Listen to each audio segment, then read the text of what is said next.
Park Cemetery. Colonial Park Cemetery is considered one of the most haunted locations in all of Savannah. Some of the local paranormal enthusiasts even go as far as calling Colonial Park Cemetery, Paranormal Central. Colonial Park Cemetery opened in 1750. It is the oldest burial ground in Savannah which can still be identified by our average tourist. There are a few burial grounds, which were used prior to 1750. They have all been covered up. One of the oldest, if not the oldest, is at the southwest corner of Wright Square.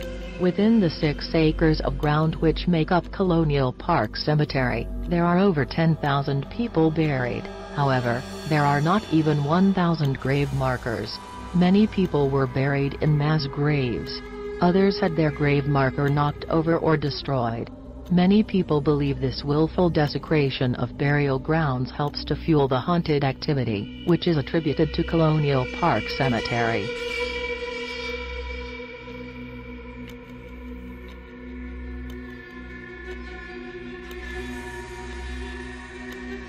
The Mercer Williams House. One of the most mysterious homes here in Savannah, Georgia is the Mercer Williams House. The Mercer Williams House is reportedly haunted by many of the people who were affected by the tragedies which have occurred at the house over the years. The most famous ghost seen in this haunted Savannah home is the ghost of Jim Williams. Jim Williams are the eccentric antique dealer who was also the main character in the famous book, Midnight in the Garden of Good and Evil. Jim Williams spent a number of years inside of the house. Many of Savannah's best parties were held inside of the Mercer Williams house. Today, the house is a museum for people who want to take a tour of this famous haunted house. Staff who work inside of the house after hours have reported seeing the ghost of Jim Williams walking the halls of the house. Ghosts at the Pirates House. On the east side of Savannah's historic district sits one of the oldest, and reportedly most haunted, buildings in Savannah. This building houses the Pirates House restaurant. For many years ghost stories have been told around Savannah regarding all of the hauntings which take place at the Pirates House restaurant. The building which houses the Pirates House is over 250 years old. This lends to a lot of history and a lot of leftover ghostly energy.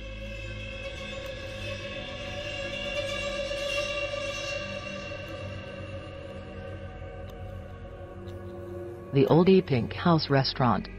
The Pink House Restaurant, which is the Habersham House on Reynolds Square, is home to some of Savannah's most mischievous ghosts.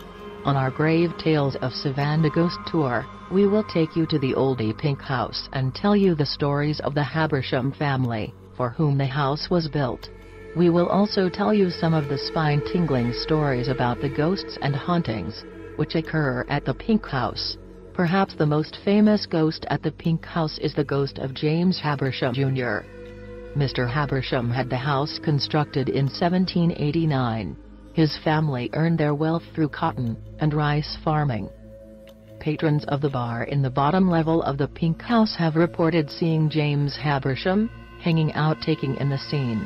As fanciful as it may seem, other guests have had conversations with someone dressed in a style that would have been common in Mr. Habersham's time. They would believe it is a reenactor, until their eyes leave him for a second and their partner in conversation disappears without a trace.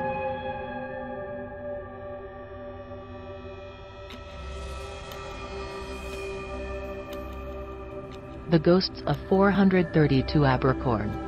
Perhaps the most controversial haunted home in all of Savannah is the house that sits at 432 Abercorn Street.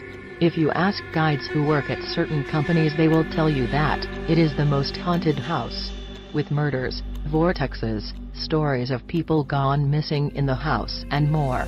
Despite many of the dubious claims and stories which are completely made up, this house does seem to harbor some dark energy.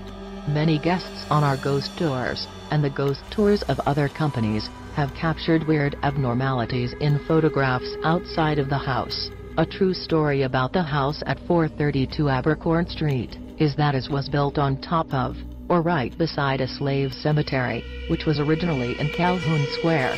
It is very possible, based on the timelines, that bodies were removed from the area this house was built upon. That in itself can create some very negative energy and contribute to hauntings.